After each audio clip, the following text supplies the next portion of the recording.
John 78 Lincoln Continental. This is a factory carb.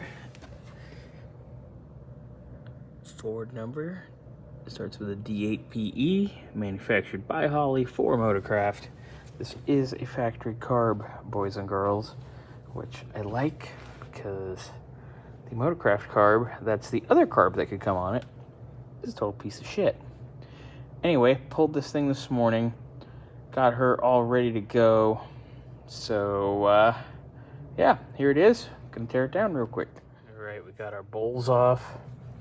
Quick and easy. Metering plate for the front's off. It's got 682 on the jets, so we'll remember that. So, needle and seat on the front. It's sticky. Float height's not exactly where we would absolutely want it. I mean, that's right, but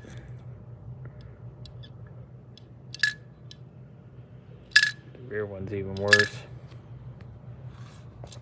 Getting our choke apart. Pretty straightforward. We took the spring off and everything. Everything there seems to function pretty well. So we're going to pull off the assembly, go from there.